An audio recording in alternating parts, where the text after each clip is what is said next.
믿니라 하시더라. 아멘. 오늘도 주의 날을 맞이하여서 하나님을 예배하기에 또 주님의 교회를 찾으신 우리 사랑하는 성도 여러분들을 주님의 이름으로 축복합니다. 우리 서로 또 반갑게 인사하는 시간을 갖도록 하겠습니다. 잘 오셨습니다. 또 큰 은혜 받으시기 바랍니다. 서로 함께 인사하도록 하겠습니다. 네, 우리가 오늘 이렇게 인사하는 것은요 상당히 간략하게 합니다. 근데 이제 한국이 아니라 좀 서양권에서 이렇게 성도들이 인사하는 시간이 있는데 시간은 좀 시간을 많이 주어요. 그러면은 한 5분 정도 이렇게 돌아다니면서 서로의 안부를 묻습니다. 한 주간 잘 지내셨습니까? 삶의 어려운 부분은 없습니까? 하면서 이렇게 서로 돌아다니면서 얘기도 나누고, 그리고 어려운 문제가 있으면 그거를 이렇게 가지고 와서 성도들의 긴급한 문제, 다급한 문제가 있다면 같이 그거를 모아서 또 기도하는 시간이 보통 이 시간 성도의 교제 시간입니다. 우리는 상당히 간략하게 하지만요. 네. 모르겠습니다. 언제 한번 바뀌게 되면은 저희가 좀 돌아다니면서 어수선할 수 있지만 한 주간에 좀 바빴잖아요. 서로 볼 일도 없고 대화 나눌 시간도 없었는데 이때 와서 회중으로 모였을 때 서로 인사하고 또 얘기 나누고 또 서로를 위해서 함께 기도하는 시간 우리가 그렇게 또 가지면 좋을 것 같습니다. 오늘 저에게 이렇게 기도 요청이 하나가 왔습니다. 필리핀 오지은 선교사님 지금 몸이 불편하신 중에 있는데 또 우리 성도님 중에 아시는 분은 아실 겁니다. 저희가 금요 시간에도 같이 기도를 했습니다. 오지은 선교사님이 지금 댕기열로 인해 가지고 지금 병원에 입원해 계시는데 문제가 혈소판 수치가 지금 계속해서 낮게 나와 가지고 좀 어려운 상황이라고 합니다. 이 수치가 올라가지 않으면 훨씬 더 큰 병원으로 또 이제 옮겨야 되는 상황이어서 이것을 놓고 같이 기도해 달라는 이런 요청이 왔습니다. 그래서 이 시간 우리 파송 선교사님이잖아요. 우리 오지은 선교사님, 주님께서 선하신 손으로 그 능력의 손길로 우리 선교사님을 어루만져 주시고 지금 아픈 곳을 회복시켜 주셔서 혈소판이 다시 수치가 올라갈 수 있도록 도와주시고, 그리고 하나님의 사역을 잘 감당할 수 있도록 주님께서 건강 회복시켜 주시고 앞으로도 그의 삶 가운데 주님이 함께 해달라고 우리 이런 마음을 가지고 잠시 우리를 머리를 하나님 앞에 조아리고 우리가 한 목소리로 또 기도하는 시간을 갖도록 하겠습니다. 우리 주의 이름 한번 부르며 함께 간절히 기도하겠습니다. 주여, 사랑이 많으신 주님, 오늘도 이 시간 주님 앞에 머리를 조아립니다. 우리는 아무것도 할 수 없지만 하나님은 능력이시고 하나님은 주님을 의지하며 구하는 그 기도와 간구를 들으시는 우리 살아계신 하나님이십니다. 우리 사랑하는 오지은 선교사님, 지금 필리핀에서 사역을 감당하는 중에 몸에 어려움이 있습니다. 주님께서 그 아픈 곳을 어루만져 주시고 속히 회복되게 하여 주시옵소서. 혈소판이 지금 수치가 낮아서 몸이 어려움 가운데 있습니다. 이것이 점점 길어져서 다른 부분에 문제가 생기지 않도록 주님께서 그 선하신 능력의 손길로 우리 선교사님을 붙들어 주시고 다시금 몸이 회복되어서 필리핀에서 복음을 증거하고 주의 교회를 세우며 하나님의 살아계심과 하나님의 능력을 전하는 일에 주님께서 다시 한번 사용하여 주시옵소서. 이 일을 통해서 더욱더 하나님 앞에 믿음으로 나아가기 원합니다. 우리는 연약하지만 하나님은 능력의 하나님이시라 우리의 모든 기도와 간구에 응답하여 주시고 친히 도우시고 지켜주시는 하나님이심을 우리 모두가 다시 한번 경험케 하여 주시고 오직 하나님께만 영광이 되게 하여 주시옵소서. 사랑이 많으신 주님, 오늘 주의 이름으로 모여 주의 도우심을 구하며 주의 이름으로 간절히 기도하여 싸우니 우리 모든 사랑하는 성도들의 기도와 간구를 들으시고 주님이 응답하여 주시사 우리 선교사님이 몸이 다시 회복되게 하여 주시고 하나님의 기뻐하시는 일에 더욱더 쓰임받을 수 있도록 주님이 사용하여 주시옵소서. 모든 것을 주께 맡기며 우리 주 예수 그리스도의 이름으로 간절히 기도드립니다. 아멘. 네, 오늘 우리에게 주시는 하나님의 말씀은 예레미야서 39장 말씀입니다. 오늘 우리가 읽은 대로 이 말씀은요 예루살렘의 함락 또 예루살렘의 멸망에 관한 그런 말씀입니다. 하나님의 도성, 하나님이 택하여 세우신 백성이 멸망하게 되었다. 참으로 비극적인 일입니다. 그 누구보다 하나님이 사랑하시고 제사장 나라로 삼으시사 하나님을 알지 못하는 이들에게 하나님이 어떤 분인지, 하나님의 살아계심을, 하나님의 구원의 역사를 전하기 위해서 세우신 이스라엘이었지만 먼저 북이스라엘이 멸망하고 이제는 남왕국 유다까지도 하나님의 말씀에서 떠나 회개하지 않아서 결국 하나님의 심판에 당해 멸망하게 됩니다. 하나님이 꼭 예루살렘을 심판하셔야만 했을까? 하나님은 다른 방법이 없었을까? 그런 생각을 하게 됩니다. 네, 하나님은 예레미야를 통해서 이미 40년 동안 이스라엘이 회개할 것을, 또 그렇지 않으면 그들이 바벨론 손에 넘어가게 될 것을 경고하면서 말씀하셨죠. 그리고 그보다 앞서서 이사야 선지자를 통해서 100년 전에 이미 이것을 예언하시고 또 심판에 관한 말씀을 전하셨습니다. 하나님은 말씀하시고 하나님은 기다리시는 하나님이십니다. 또한 하나님의 사랑하는 사람들을 보내서 끊임없이 돌아오라라고 말씀하시는 하나님이십니다. 그러나 끝까지 회개하지 않는 남한국 유다에게 결국 심판의 날이 도래하게 되었습니다. 예루살렘 도성이 바벨론에 의해 완전히 파괴됩니다. 그리고 그곳에 남겨진 모든 것들이 다 불에 타서 사라지게 됩니다. 왕위가 폐위되었고 남은 아들들도 다 죽게 됩니다. 그리고 고관들도 참수당하고 백성들은 이제 포로로 잡혀가는 그런 결말을 맞이합니다. 하나님은 이러한 심판에 앞서서 이스라엘 백성이 하나님 앞에 돌아오기를 원하셨고, 그리고 하나님께서 그들을 구원할 능력이 없으셔서 구원하지 않는 것이 아니라 그들의 죄로 인해서 하나님과 멀어졌기 때문이라 말씀하셨습니다. 이사야서 59장 1절에서 3절 말씀을 제가 읽습니다. 여호와의 손이 짧아 구원하지 못하심도 아니요 귀가 둔하여 듣지 못하심도 아니라 오직 너희 죄악이 너희와 하나님 사이를 갈라놓았고 너희의 죄가 그의 얼굴을 가리어서 너희에게서 듣지 않으시게 함이라. 이에 너희 손이 피해 너희 손가락이 죄악에 더러워졌으며 너희 입술은 거짓을 말하며 너희 혀는 악독을 내밀어. 아멘. 죄가 하나님과 하나님의 백성의 사이를 갈라놓았다라고 말씀하셨습니다. 사랑하는 성도 여러분, 그 죄는 2600년 전 또는 수천 년 전에만 우리와 하나님 사이를 갈라놓은 것이 아니라 지금도 우리와 하나님 사이를 갈라놓습니다. 죄는 하나님께 다가갈 수 없으며 죄는 우리의 눈과 우리의 입을 결국 가리게 됩니다. 사랑하는 성도 여러분, 오늘 한 주간의 우리의 삶을 돌아보며 과연 우리 안에 하나님이 기뻐하시는 것을 쫓아 사는 그런 믿음의 삶이 행동들이 있었는지, 아니면 여전히 하나님이 싫어하시는, 미워하시는 그 죄를 따라 우리가 살아가지는 않았는지 우리의 한 주간의 삶을 돌이켜보며, 만약에 우리가 죄 가운데 살아가는 사람들이었다면 오늘 주시는 말씀을 통해 다시 한번 우리의 죄의 문제를 하나님 앞에 맡기고 모든 것을 깨끗하게 하시고 용서하시고 구원케 하시는 예수 그리스도를 더욱더 붙잡는 그런 시간 되시기를 간절히 소망합니다. 하나님께서 예루살렘을 심판하신 것은 다른 것이 아니라 죄에 대한 심판이었습니다. 또한 죄의 노예되어서 살아가는 그런 죄악된 백성을 향한 심판이었습니다.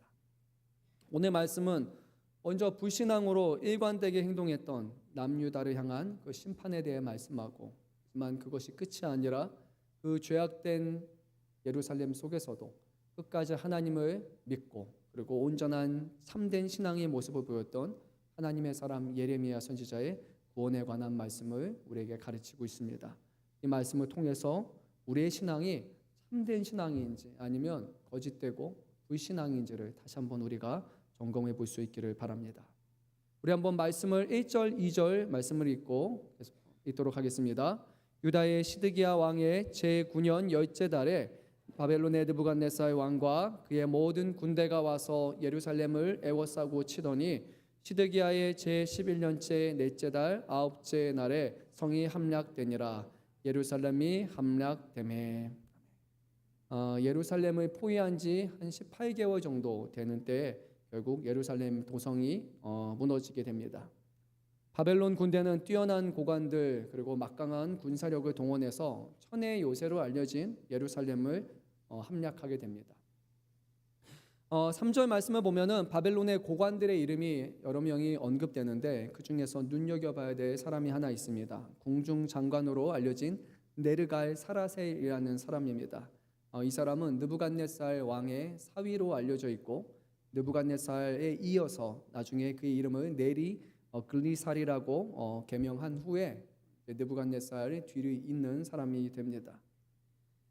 그러니까 지금 예루살렘을 향한 이 전쟁은 아주 큰 의미가 있습니다. 그의 후계자, 그의 사위를 내세울 만큼 아주 중요한 전투였습니다. 그 이유는 하나였어요. 예루살렘이 대단한 곳이어서가 아니라 예루살렘에서 일어난 것이 바로 바벨론에 대한 반역이었기 때문입니다.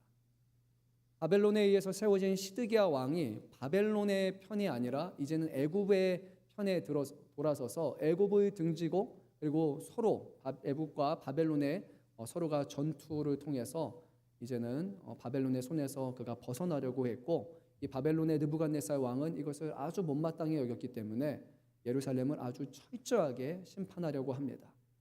하나님께서 예레미야 선지자를 통해서 이 바벨론에게 항복하라고 말씀하셨을 때 이게 예루살렘 또 이곳에 있는 왕이 그 말을 들었다면 예루살렘 성이 완전히 불타는 일은 없었을 것입니다. 하지만 끝끝내 하나님의 말씀에 돌이키지 않았고 배반하였을 때 결국 왕이 가장 강대한 사람을 군사를 보내서 예루살렘을 완전히 무너뜨리고 맙니다. 총 몇 명의 관리들 또 고관들이 이 자리에 왔는지 알 수는 없지만 오늘 본문의 말씀을 보게 되면 예루살렘을 완전히 장악한 상황이었습니다. 이들 군사들이 중문이라고 알려진 곳에 오늘 자리 잡게 되는데요. 중문은 말 그대로 도시의 상층부와 그리고 도시의 하층부 이 중간을 연결시키는 곳이 바로 중문입니다. 여기에 이제 군사 다른 전략을 계획하거나 또는 군막사를 마련해서 이렇게 위치해 있음을 우리가 볼 수 있습니다. 그러면 지금 남의 나라의 군대가 지금 예루살렘에 들어와 있는데 여기서 우리는 한 가지 생각해야 돼요. 시드기야 왕은 예루살렘의 왕은 어디 있습니까? 그리고 예루살렘의 군인들은 군사들은 지금 어디 있습니까? 우리 한번 본문의 4절 말씀을 한번 읽도록 하겠습니다. 유다의 시드기야 왕과 모든 군사가 그들을 보고 도망하되 밤에 왕의 동산길을 따라 두담 샘문을 통하여 성읍을 벗어나 아라바로 갔더니, 지금 시드기야 왕과 군사가 다 어디 있다고 성경이 기록하고 있습니까? 성읍을 벗어나서 아리바로 갔더니라고 합니다. 근데 백성들을 대동해서 같이 피난하는 것이 아니라 백성들은 여전히 예루살렘에 머물러 있는데 거기는 왕이 피난하게 되고 왕의 뒤를 이끌어서 귀족들, 왕족들이 쫓아가고 또 그들을 보호하기 위해서 군사들이 지금 대동되어 있는 것을 보게 됩니다. 바벨론 군대가 예루살렘을 함락시키는 순간 시드기야 왕은 자신의 생명을 부지하게 바빴습니다. 그래서 그는 밤중에 몰래 왕의 정원에 따라서 남동쪽에 있는 그런 아리바로 이제 결국 도망치고 맙니다. 하나님이 세우신 왕이라면 그는 목자의 사명을 감당해야 됩니다. 우리 주님께서는 목자는 어떤 사람인지를 말씀하셨어요. 참된 목자는 자신의 양을 위해서 죽기까지 한다라고 말씀하셨습니다. 그런데 거기에 양을 지키지 않고 도망치는 사람은 바로 사꾼이라고 말씀하셨습니다. 오늘 그 말씀을 비춰볼 때 시드기야라는 왕은 하나님을 경외하고 하나님의 맡기신 양떼인 백성들을 돌보는 참된 목자가 아니라 사꾼 목자라는 것을 우리가 보게 됩니다. 그리고 사꾼 목자인 이 시드기야의 치하에 결국 이스라엘은 모든 것이 무너지는 것을 봅니다. 근데 오늘 이 백성들이 비극적인 결말을 맞이하기 전에 더 비극적인 모습이 이미 예레미야서 37장 2절 말씀에 기록이 되어 있는데 제가 이 말씀을 읽도록 하겠습니다. 그와 그의 신하와 그의 땅 백성이 여호와께서 선지자 예레미야에게 하신 말씀을 듣지 아니하니라. 여기서 말하는 그는 누구일까요? 시드기야 왕이에요. 시드기야 왕만 하나님의 말씀을 듣지 않은 것이 아니라 그의 치하에서 그의 신하들 그리고 그의 땅의 백성들이 다 하나님의 말씀에 귀 기울이지 않는 겁니다. 시드기야 왕이 하나님을 경외하는 왕이었다면 그러면 그의 고관들과 그의 신하들도 그리고 백성들도 하나님의 말씀을 귀 기울여 들었을 겁니다. 얼마 전에 무깃도에서 전사한 요시야 왕과 같이 하나님의 율법이 그가 오게 되었을 때 자신의 옷을 찢어가면서 죄를 뿌리며 하나님 앞에 철저하게 회개했던 그런 왕이 있었다면 그의 치하의 백성들이 하나님 앞에 회개함으로 나오겠지만 왕이 하나님 앞에 온전히 겸손하게 그의 말씀을 듣지 않을 때 그 뒤를 따르는 모든 사람들도 하나님으로부터 멀어질 수 있다는 것입니다. 오늘날 우리가 살아가는 시대에 왕은 좀 생소한 개념일 수도 있습니다. 우리 대한민국은 왕정 국가가 아니죠. 근데 오늘 우리에게도 세워진 그런 위정자들이 있습니다. 고관들도 세우신 대통령을 비롯한 그런 리더십들이 있습니다. 먼저는 우리가 우리 리더십을 위해서 우리 세워진 위정자들 위해서 기도해야 됩니다. 하나님을 알지 못하는 위정자들인데 과연 그들의 삶이 정말 백성들을 우리 한 사람 한 사람 국민들을 생각하는 것이 그들을 돌보기 위함인가, 그들을 지키기 위함인가, 아니면 자신의 권력을 지키기 위해서 그냥 한 사람 한 사람을 나에게 투표로 행사하는 정도로 그렇게 자신의 위치를 지키기 위한 그런 위정자들이 있다면, 우리가 그런 위정자들이 아니라 한 사람 한 사람 정말로 나라를 위하고 국민을 위한 그런 위정자들이 세워질 수 있도록 기도해야 될 것입니다. 하지만 그 모든 것에 앞서서 우리는 하나님을 경외하고 하나님을 두려워하는 그런 위정자들이 세워지도록 기도하는 것, 이것이 우리에게 주신 사명입니다. 뭐에게는 정치적으로 우리 위정자들이라면 교회 안에도 세우신 리더십들이 있습니다. 그 리더십들이 한 사람 한 사람 하나님의 말씀에 귀 기울일 때 비로소 그 공동체들이 하나님을 경외하고 하나님의 말씀 가운데 살아가는 공동체가 됩니다. 그래서 우리 교회에 있는 여러 가지 소그룹들도 있고 공동체도 있고 위원회도 있습니다. 그리고 찬양대도 있고 봉사팀들도 있습니다. 기도해야 돼요. 먼저는 세워진 장이 하나님의 말씀에 귀 기울이는 사람인지, 하나님의 기뻐하시는 뜻을 쫓는 사람들인지, 하나님을 정말로 경외하는 사람인지, 아니면 하나님과 상관없이 우리 교회의 일들을 맡는지, 우리는 이것을 놓고 기도해야 됩니다. 세워진 장이 말씀을 듣지 않는다면 그 아래에 있는 따르는 사람들이 하나님을 쫓을 리는 만무합니다. 모든 세워진 리더십들이 철저하게 하나님을 경외하고 하나님을 두려워하고 어떤 상황에서도 하나님의 말씀에 귀 기울이는 그런 리더십들이 될 수 있도록 우리 모두가 이 일에 놓고 기도해야 할 것입니다. 성경을 통해서 비춰진 이 시드기야라는 왕은요, 하나님을 향한 그런 믿음이 없는 왕이었지만 그렇다고 해서 나쁜 왕은 아니에요. 인간적으로 봤을 때 아주 좀 강팍하고 악랄한 그런 왕은 결코 아니었습니다. 그런 왕은 따로 있었습니다. 바로 그 전에 여호야김이라는 왕이 있었는데 그는 정말로 악한 왕이었어요. 어떤 일화가 있냐면 하나님께서 예레미야 선지자를 통해서 주신 그 말씀을 이제 바룩이라는 그의 서기관을 통해서 두루마리에 하나하나 이제 기록하게 합니다. 그리고 이 예언의 말씀을 가지고 왕에게 이제 바치게 되는데 이 말씀을 이제 대신 읽어주는 사람이 있었고 그 말씀을 읽을 때 어떤 일이 일어났냐? 그 주신 그 두루마리를 그곳에서 2장, 3장 단위로 다 잘라가지고 불에 바로 태우게 됩니다. 하나님의 말씀이 선포되고 하나님의 예언이 전해지는 그 순간 그 말씀을 잘라서 태우고 없애는 사람이 바로 이 여호야김이었어요. 이유는 하나예요. 내 마음에 들지 않는다. 여기에 나와 있는 예언들과 여기에 나와 있는 말들이 하나님이 뭐라고 말하는지 상관없다. 내가 좋아하지 않는다. 그러니까 이것을 피해야 되겠다라고 그렇게 했던 왕이 있습니다. 근데 시드기야 왕은 그런 인물은 아니었습니다. 그는 하나님의 존재를 인정하는 그런 왕이었어요. 예레미야서 38장 16절 말씀을 보면 시드기야 왕이 예레미야에게 이렇게 고백을 합니다. 시드기야 왕이 비밀히 예레미야에게 맹세하여 이르되 우리에게 이 영혼을 지으신 여호와께서 살아계심을 두고 맹세하노니. 그러니까 시드기야 왕은 하나님의 존재를 인정하는 왕이었어요. 우리의 영혼을 지으신 분이 바로 여호와 하나님이시다. 그는 고백하고 그렇게 맹세했던 그런 왕이었습니다. 하지만 시드기야의 문제는 무엇이냐? 하나님을 이해했고 하나님을 인정했지만 하나님의 말씀에 온전히 순종하지는 않았다는 거예요. 그는 하나님의 말씀을 듣기보다 오히려 주변에 있는 사람들을 더 두려워했던 것을 보게 됩니다. 그래서 38장 19절 말씀에 이렇게 기록됩니다. 시드기야 왕이 예레미야에게 이르되 나는 갈대아인에게 항복한 유다인을 두려워하노라. 염려하건대 갈대아인이 나를 그들의 손에 넘기면 그들이 나를 조롱할까 하노라 하는지라. 예레미야 선지자가 왕이여 왕이 항복하십시오. 바벨론에 항복해야 살아갈 수 있습니다. 그렇게 얘기하니까 시드기야는 뭐라고 하냐면 다른 사람들도 항복하게 될 텐데 그런 백성들이 있을 텐데 그들이 나를 보고 뭐라고 하겠느냐라는 거예요.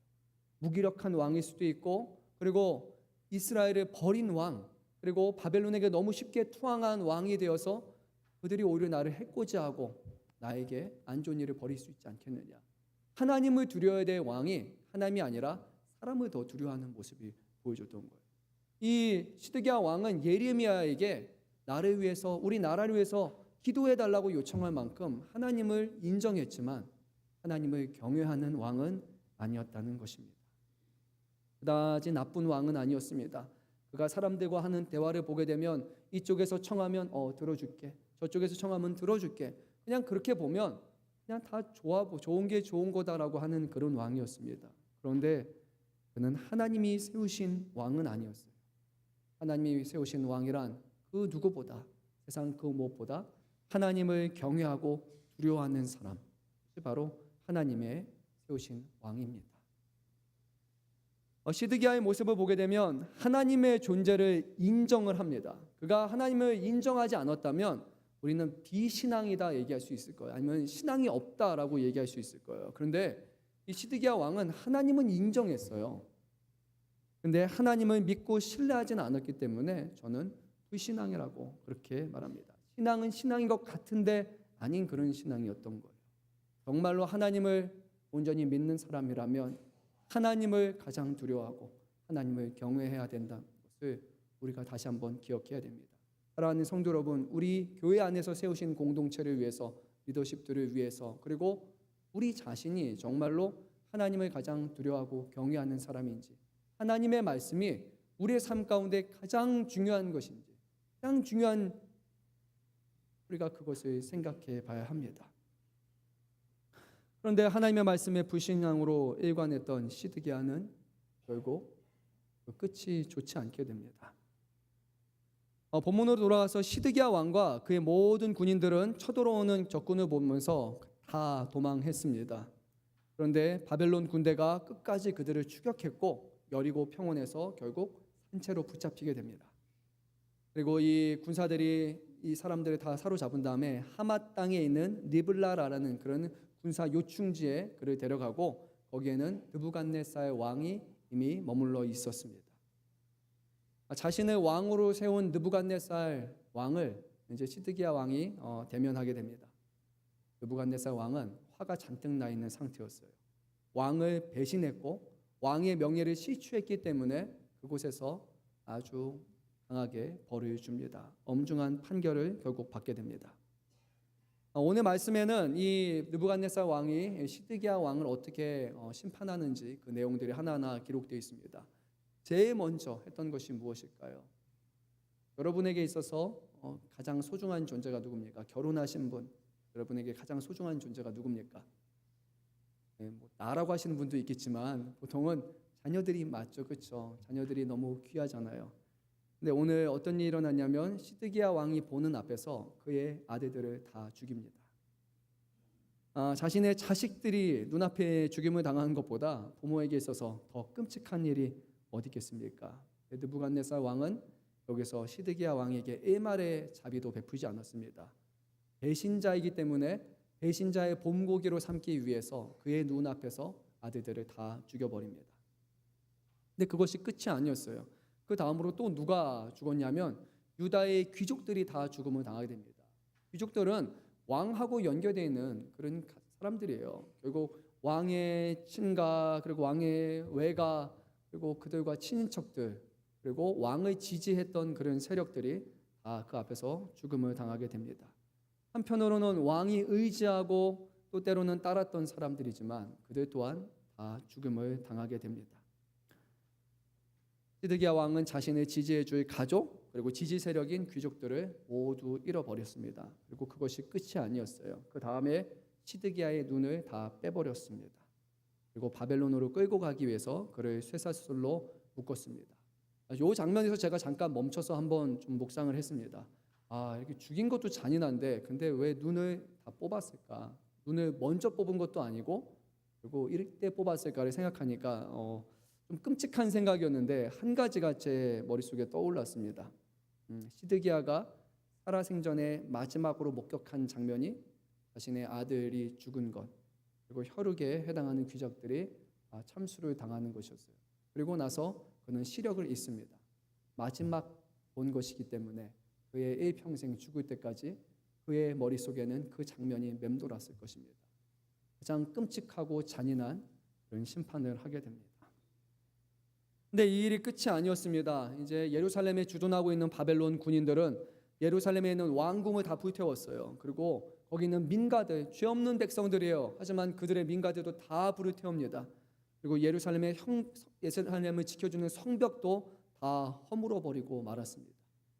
사령관 느부사라다는 아직 성 안에 남아 있는 백성과 그리고 자신에게 투항한 사람들 그리고 모든 남겨진 사람들을 다 끌고 이제 바벨론으로 붙잡아 갔고요. 마지막으로 남겨진 사람들이 한 무리가 있었어요.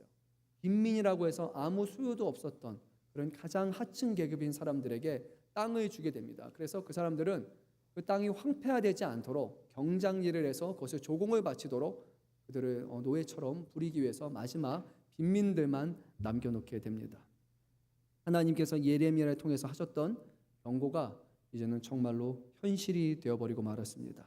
하나님은 끝까지 죄악 가운데 회개하지 않은 자기의 백성을 하나님이 친히 심판하셨습니다. 사랑하는 성도 여러분, 오늘 이 말씀을 여기까지 우리가 어떻게 이해하고 받아들여야 될까요? 약 2600년 전에 고대 이스라엘에서 일어난 하나의 역사적인 사건, 그냥 비참한 사건으로 우리가 봐야 될까요? 아니면 고대 이스라엘의 멸망에 관한 종교적 그런 해석이라고 우리가 그냥 보면 될까요? 만약에 우리가 이 말씀을 단순히 과거에 일어났던 하나의 역사의 장면으로 치부시한다면 우리는 아주 중요한 것을 지금 놓치고 있는 거예요. 왜냐하면 이 말씀을 하나님께서 우리에게 주신 이유가 따로 있기 때문이에요. 이 이스라엘의 멸망을 보면서 하나님께서 하나님의 백성을 자신의 손으로 치시는 광경을 보면서 우리가 지금 하나님 앞에 제대로 서 있는지를 하나님은 우리에게 깨닫게 하시기를 원한다는 겁니다. 하나님은 과거뿐만이 아니라 지금도 하나님의 백성의 삶 가운데 친히 개입하시고 하나님의 백성들이 죄로 말미암아 하나님으로부터 멀어지게 될 때, 하나님을 바라보지 않게 될 때 하나님은 그들을 치시고 심판하시사 그렇게 해서라도 그 자녀들이, 그 백성들이 하나님을 바라보고 구원을 얻을 수 있도록 그시는 하나님이십니다. 근데 하나님은 이스라엘을 그냥 심판하신 것이 아니었어요. 그들을 회개케 하기 위해서 선지자를 보냈습니다. 선지자를 보냅니다. 그러면 잡아서 죽입니다. 선지자를 보냅니다. 고문하고 죽입니다. 이사야 선지자 같은 경우는 톱에 달려서 죽은 걸로 그렇게 알려져 있지 않습니까? 하나님의 말씀을 보낼 때, 하나님이 사자를 보낼 때 그들을 한 사람 한 사람 죽입니다. 우리 예수님께서는 이 땅에 오셔서 말씀하지 않았습니까? 비유로 말씀하셨어요. 한 포도원 주인이 자신이 멀리 떠나면서 그 땅을 일하는 사람들에게 잠깐 맡겨주고 나중에 이제 수확하는 때가 되어가지고 자신의 사람을 보내가지고 그 수확무들을 걷게 되는데 거기 남겨진 사람들이 그 보낸 사람을 죽입니다. 농부가 또 보냅니다. 그러니까 또 그렇게 매를 가하고 그렇게 학대를 합니다. 결국에 이 농부가 이 주인이 마지막으로 자신의 아들을 보냅니다. 아들을 보냈다라는 것은 내가 가는 의미가 있기 때문에 내 아들은 그들이 제대로 대우할 것이라 기대했기 때문입니다. 그런데 거기서 아들이 왔지만 아들 또한 죽이고 말았습니다. 이것이 우리 주님은 예수님께서 십자가에 못 박히신 자신의 모습이라고 말씀하십니다.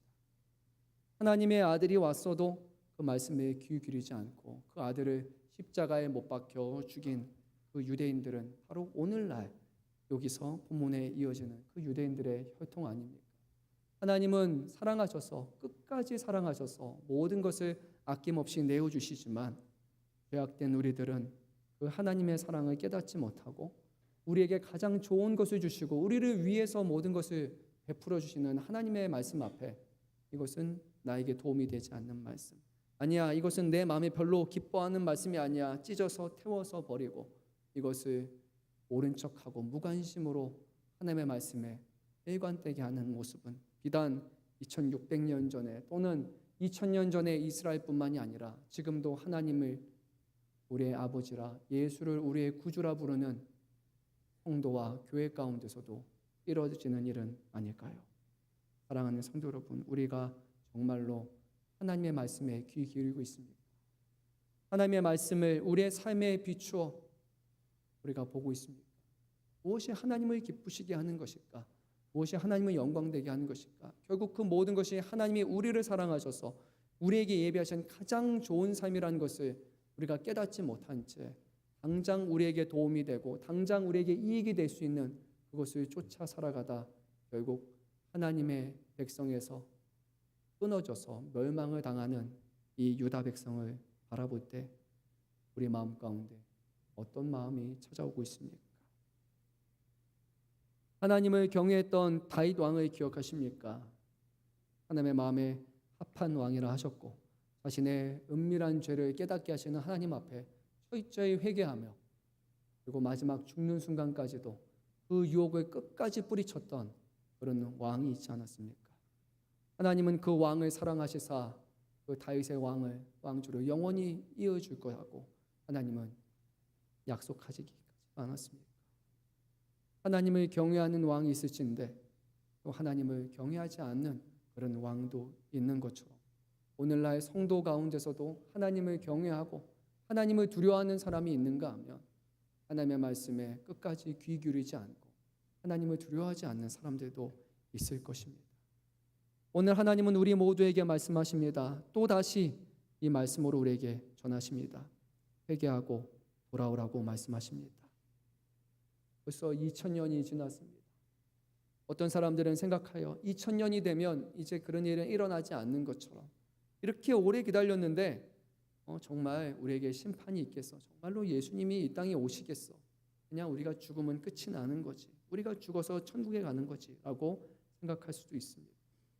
하지만 다윗 왕 죽음 이후에 400년을 기다리셨고 예레미야는 40년 동안 이것을 예언했고 선지자 예레미야보다 100년 전에 왔던 이사야 또한 이것을 예언했습니다. 하나님은 오래 참으시는 하나님이세요.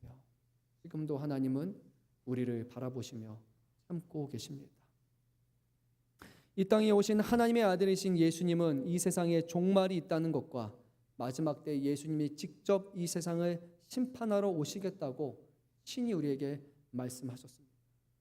근데 이 심판의 말씀을 들어도 사람들의 반응은 제각각인 것 같습니다.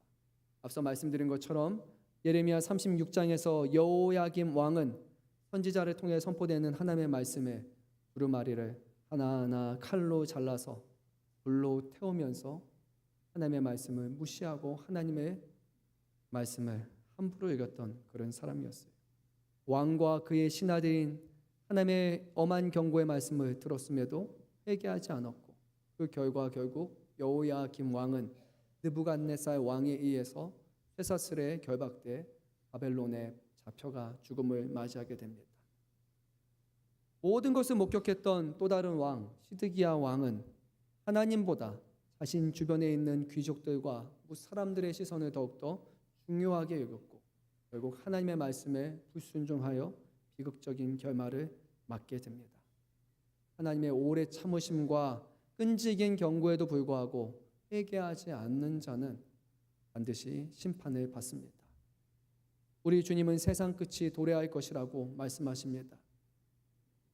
예수님이 죽으셨다는 것은 우리에게 죄가 있다는 가장 명백한 증거입니다.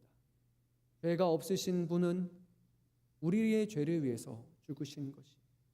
그렇다면 우리가 우리의 죄의 문제를 가지고 하나님 앞에 시인하지 않는다면, 우리가 죄인이라고 우리의 죄로 인해 하나님과 멀어졌다는 것을 우리가 인정하지 않는다면 마지막 때 우리에게 남겨진 결말은 과연 무엇이겠습니까? 어쩌면 교회 안에서 들려지는 죄와 심판에 대한 말씀이 참 무겁고 불편하게 들릴 수도 있습니다. 그것보다는 하루하루 나에게 필요한 지혜의 말씀이고 하루하루 내가 살아갈 힘과 능력의 말씀을 우리는 더욱더 사모하고 있는지도 모릅니다. 하지만 이것은 마지막을 향했던 예루살렘의 모습과 같습니다. 예레미야가 감옥에 갇힌 이유는 하나였어요. 보관들이 와서 말했습니다. 예레미야의 말을 들으니까 군사들의 사기가 떨어지고 있습니다. 백성들의 사기가 떨어지고 있습니다. 선지자는 위로의 말을 해야 되고 사람들의 마음에 평강을 줘야 되는데 그가 심판과 멸망을 말하기 때문에 군사들과 백성들의 마음이 지금 염려하고 두려워하고 있습니다. 오늘도 어쩌면 강단에 선포되는 이 말씀이 우리의 마음을 불편하게 할 수는 있지만 이 말씀은 오늘도 우리를 부르시는 하나님의 음성인 줄로 믿습니다. 사랑하는 성도 여러분, 하나님의 말씀에 우리의 죄를 깨닫고 돌이키고 그 주님을 온전히 맞이하고 계십니까? 오늘 이 아침에 주시는 말씀에 다시 한번 귀 기울이시기를 바랍니다.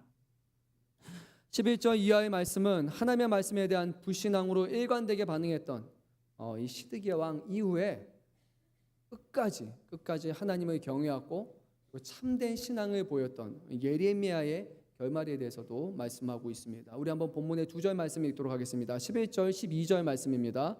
바벨론의 느부갓네살 왕이 예레미야에 대하여 사령관 느부사라단에게 명령하여 이르되 그를 데려다가 선대하고 해하지 말며 그가 내게 말하는 대로 행하라. 아멘.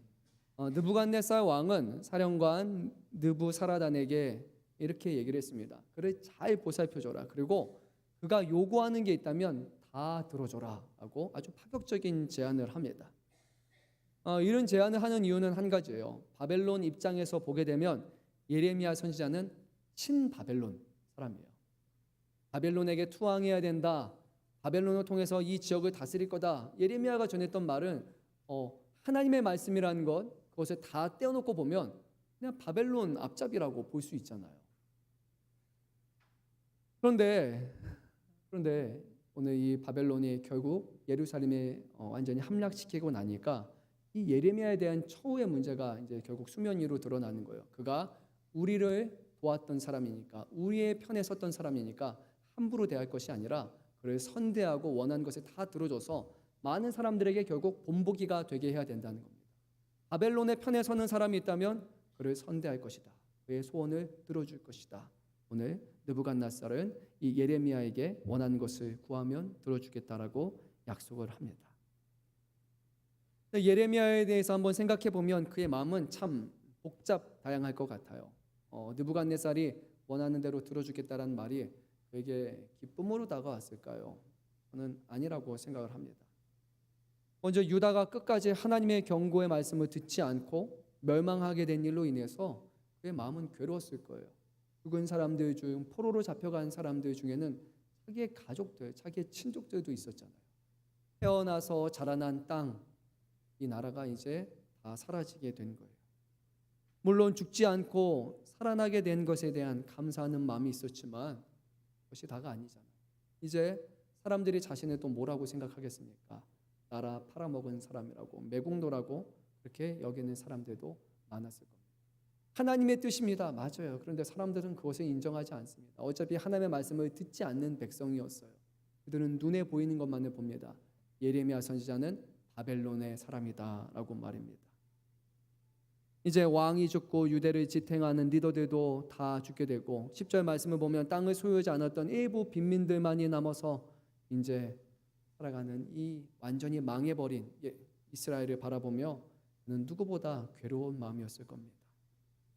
어쩌면 하나님의 말씀을 그가 예언을 전하면서도 마음 한켠에는 인간적인 생각으로 그렇게 되지 않으면 좋겠다라는 그런 희망이 있었을 거라 생각됩니다.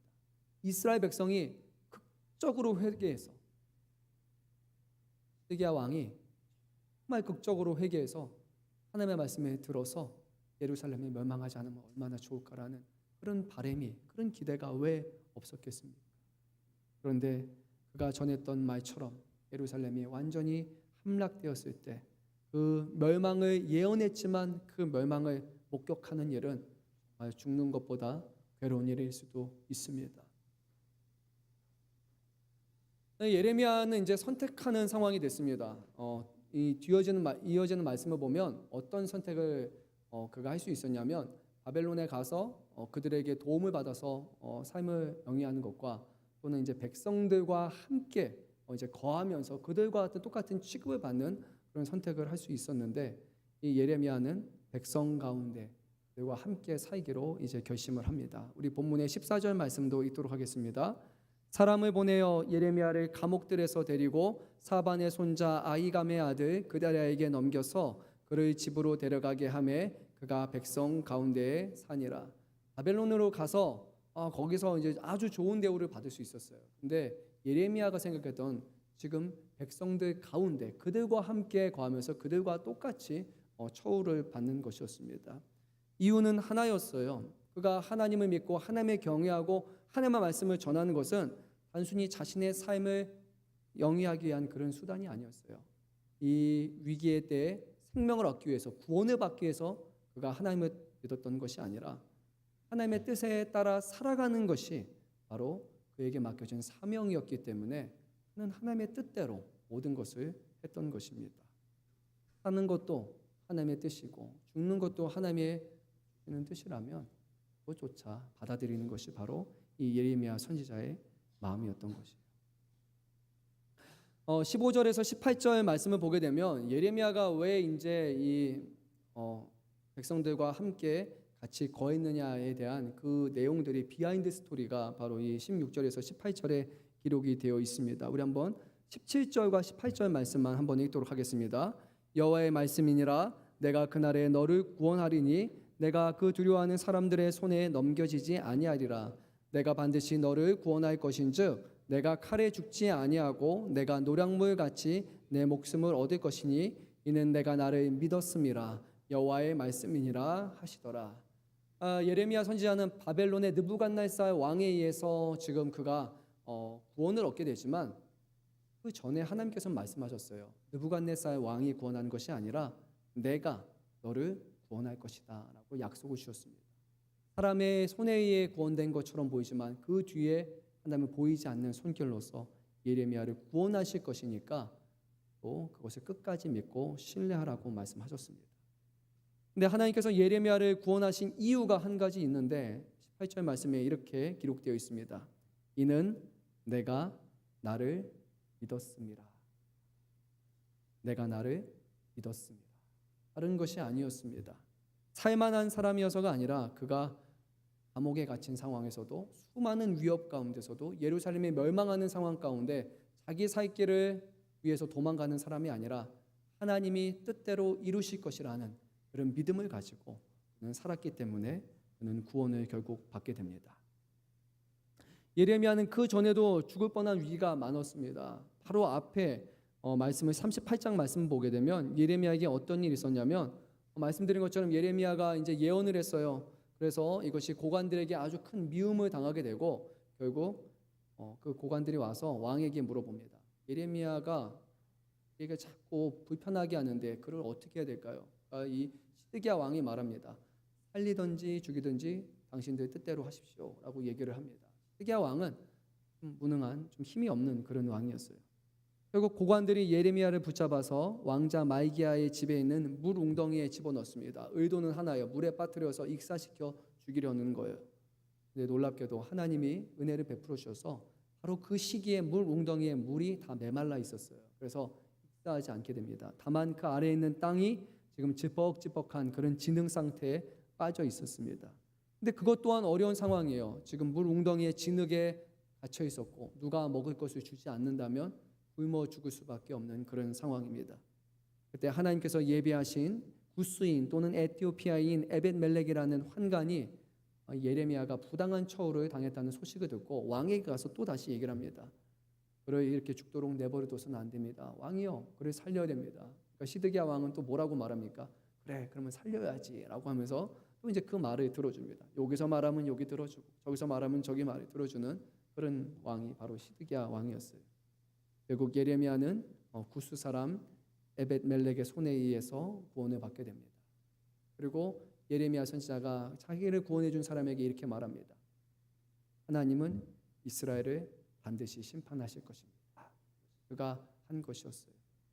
지금 나를 도와준 것, 시드기야 왕이 잠시 나를 살게 한 것, 그것은 아무런 의미가 없습니다. 그가 회개하고 돌아오지 않으면 결국 이스라엘은 멸망을 당하게 될 것입니다. 그리고 이어서 하나님께서 예레미야에게 구원하게 하신다라는 그 약속을 주셨고 그것으로 인해서 그는 끝까지 바벨론의 함락 가운데서도 예루살렘이 무너지는 순간 가운데서도 하나님을 의지하며 신뢰하게 되었습니다. 왕과 고관들은 누구를 신뢰했습니까? 애굽을 신뢰했습니다. 애굽이라는 강대국을 통해서 바벨론과 대항하려고 했습니다. 그런데 예레미야는 처음부터 시종의 관, 하나님 한 분만을 신뢰하였습니다. 지금까지 과정을 보게 되면 예레미야의 삶은 고난의 연속이었어요. 언젠간 사로잡혀 죽을 것처럼 보였고 오히려 왕과 고관들이 이제는 애굽의 손에 빌어서 자유함을 얻을 것처럼 보였습니다. 하지만 그 끝은 전혀 달랐습니다. 예레미야는 하나님에 의해 구원을 받았고 다른 모든 사람들은 결국 죽임을 당하게 됩니다. 그리고 자신을 구원하신 하나님의 뜻에 자신의 삶을 맡기며 백성들 가운데 머물며 그곳에서 하나님의 선하신 뜻을 다시 한번 전하기로 그는 작정을 합니다. 예레미야는 위기를 모면하기 위해서 하나님을 믿는 사람이 아니라 지금까지 자신을 살리신 분도 하나님이시기 때문에 끝까지 하나님을 신뢰하기로 그는 결정을 합니다. 하나님을 신뢰하는 것이 사는 것임을 진정으로 아는 사람이었습니다. 사랑하는 성도 여러분, 오늘 말씀을 마치며 여러분께 한번 묻습니다. 오늘 우리 성도 여러분들은 하나님을 얼마만큼 신뢰하고 계십니까? 여러분들이 신뢰하신다는 사실은 다 압니다. 그런데 과연 우리는 얼마만큼 하나님을 신뢰하고 있습니까? 세상의 그 무엇보다도 신뢰하고 계십니까? 지금 당장 보이는 우리를 도와줄 수 있는 그 눈앞에 보이는 현실보다도 하나님을 더욱더 신뢰하며 하나님의 뜻을 쫓아 살아가고 있습니다. 경건한 왕이었던 다윗은 시편 27편에서 이렇게 고백을 합니다. 군대가 나를 대적하여 진칠지라도 내 마음이 두렵지 아니하며 전쟁이 일어나 나를 치려할지라도 나는 여전히 태어나리로다. 내가 여호와께 바라는 한 가지 일 그것을 구하리니 곧 내가 내 평생에 여호와의 집에 살면서 여호와의 아름다움을 바라보며 그의 성전에서 사모하는 그것이라. 여호와께서 환난 날에 나를 그의 초막 속에 비밀히 지키시고 그의 장막 은밀한 곳에 나를 숨기시며 높은 바위 위에 두시리로다. 아멘. 군대가 대적한다 할지라도 진을 쳐있다 할지라도 전쟁이 일어나서 왕을 죽이려 할지라도 그는 자신의 피난처를 하나님께 두었습니다. 하나님만이 나를 구원하시고 나를 살리시는 능력의 하나님이심을 그는 고백을 했습니다. 하나님을 자기의 능력이라고 고백하는 사람, 그 사람은 하나님 안에서 진정한 생명을, 영생을 얻게 됩니다. 우리의 믿음이 단순히 이 땅에서 생명을 안위하기 위한 수단인지 우리가 흔히 말하는 것처럼 복된 삶, 세상 사람들이 말하는 것 같은 그런 평탄한 삶, 그것을 위해서 우리가 하나님을 믿는 것인지 아니면 우리는 주님 안에서 영생을 얻었음을 기억하며 주님과 더불어 영원토록 살기 위해 힘쓰는 사람인지를 다시 한번 우리의 믿음을 돌아볼 수 있기를 바랍니다. 사도 바울은 율법 곧 자신을 의로 살았던 그의 인생을 깊이 회개하며 오직 그리스도 안에 사는 것이야말로 진정한 믿음이요 구원이라고 그는 천명을 합니다. 우리 자막이 준비되었으면 갈라디아서 2장 19절 20절 끝으로 읽고 마치도록 하겠습니다. 갈라디아서 2장 19절 20절입니다. 내가 율법으로 말미암아 율법에 대하여 죽었나니 이는 하나님에 대하여 살려 함이라. 내가 그리스도와 함께 십자가에 못 박혔나니 그런즉 이제는 내가 사는 것이 아니요 오직 내 안에 그리스도께서 사시는 것이라. 이제 내가 육체 가운데 사는 것은 나를 사랑하사 나를 위하여 자신을 버리신 하나님을 아들을 믿는 믿음 안에서 사는 것이라. 아멘. 하나님에 대해 사는 것이 무엇이라 그는 말씀합니까? 자기를 버리신 하나님의 아들을 믿는 믿음 안에 살아가는 것이 바로 하나님에 대하여 살아가는 것이다 라고 고백을 했습니다. 예수로 말미암아 살아가지 않는다면 우리는 하나님에 대해서 살아가는 것이 아니라 죽는 사람이라는 것을 기억해야 됩니다. 우리의 믿음이 어떤 믿음인지를 점검해 보시길 바랍니다. 예수를 믿고 예수를 의지하고 예수로 살아가는 믿음이라면 여러분들은 주님과 함께 살아가는 자들입니다. 하지만 우리의 믿음이 주님과 관련이 없다면, 하나님과 아무런 상관이 없다면 그 믿음은 헛된 믿음이라는 것을 우리는 기억해야 됩니다. 오직 주님만 의지하며 살아가는 자에게 오늘 심판이 아니라 구원을 약속하십니다.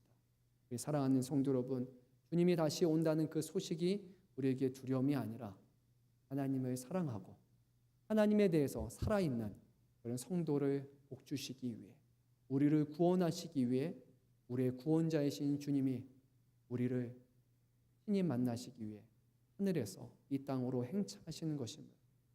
우리가 믿으면서 그 날을 소망하며 살아가는 저와 여러분 되시기를 주님의 이름으로 축원합니다. 기도합니다. 사랑이 많으신 주님, 오늘 주시는 말씀을 우리가 무겁게 받습니다.